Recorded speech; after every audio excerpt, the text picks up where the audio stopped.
Hey YouTube, Shobi here with a review of the Tokumei Sentai Go Busters, Sentai Hero Series 4 and 5, Beet Buster and Stag Buster, and Buddyroid Series 4, Beet J Stag.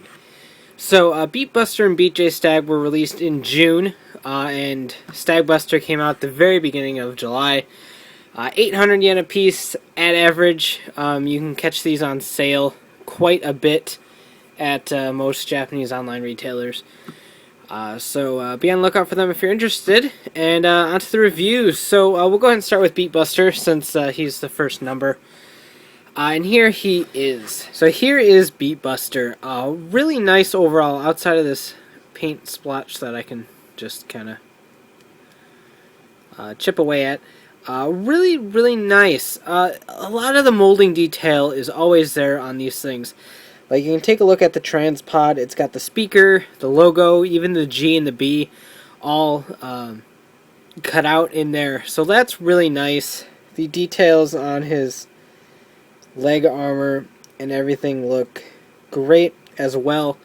The back isn't painted, very reminiscent of a Bandai of America figure, but that's fine. It's not really a big deal. The only thing missing is the plate coloring right there, and the belt being silver.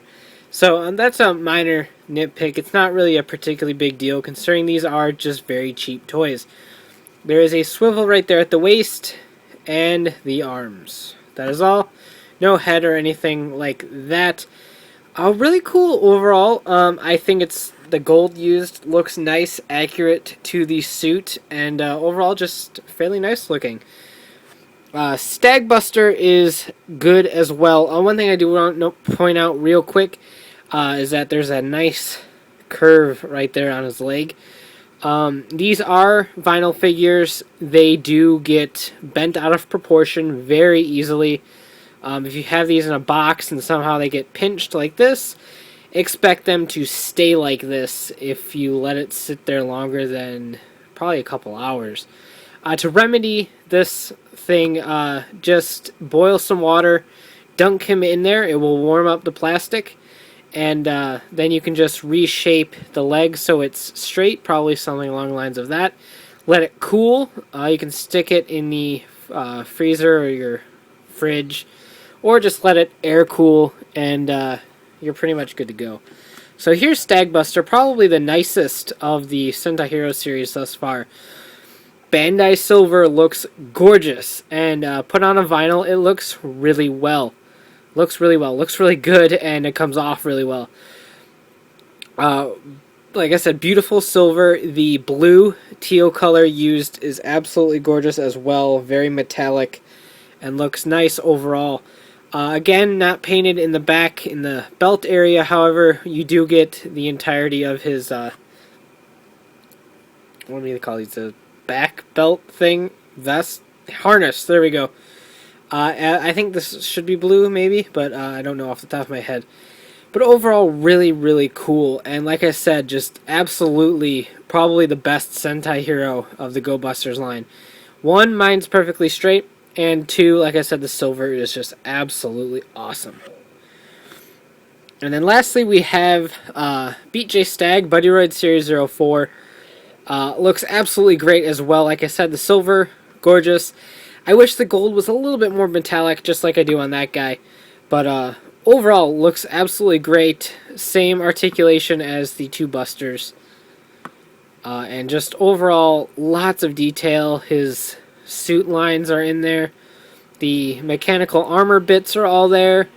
The armor pieces that end up on Stag Buster are all there and detailed as well. And the head sculpt's not that bad either. So I have to say that it looks really good.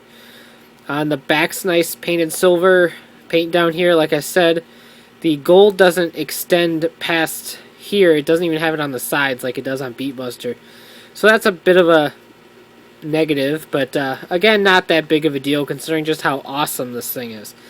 So that is all for these guys. We'll go ahead and bring in some more. And so here are the 5 Go Busters together. Red Buster, Blue Buster, Yellow Buster, Beet Buster, and Stag Buster. Roll call order. Looking really cool. So as you can see, there are some height differences in them.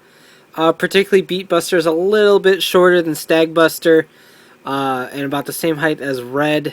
And Blue is pretty much the same height as Red as well. So that's neat. And of course you have the Buddyroids as well.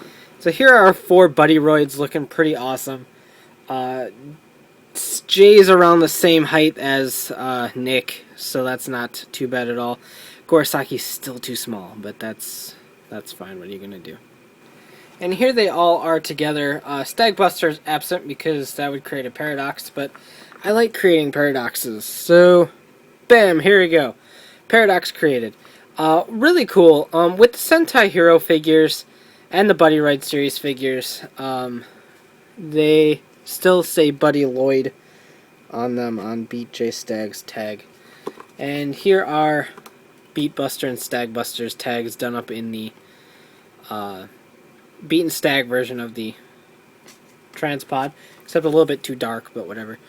But anyway, these are great toys for kids. If you're an adult fan and you've got some little ones that you want to get into Toku, or they enjoy watching Go Busters with you, or anything like that, these are great toys. They're just vinyl figures. Nothing's going to break. There's very little choking hazard. If an arm pops off, it's fairly easy to put it back on. You might need to heat the plastic a little bit to make it more pliable, but really easy to get back on. And again, they're so cheap that if something does happen, it isn't that expensive to replace it. So really, great toys for your kids. And just overall, if you're looking for a cheap way to get representation of your favorite characters on your collection shelves, these are great as well for that purpose. Just because they are so cheap. They're only 800 yen a piece, which is about $10. And like I said, you can usually get them on sale for about $6 or so, which isn't that bad at all for import toys. So if you just want a cheap representation to put on a shelf, these are great for that too. Like I said, there are some standing issues with how warped the vinyl can get, but it's not particularly a big deal, and like I said, it's easily remedied. So you can check out shukinshobi.com for latest updates on my reviews and hauls, and of course check out writersrangers and rambles.com for your latest token news the craziest way possible. So take care and have a great one. Bye.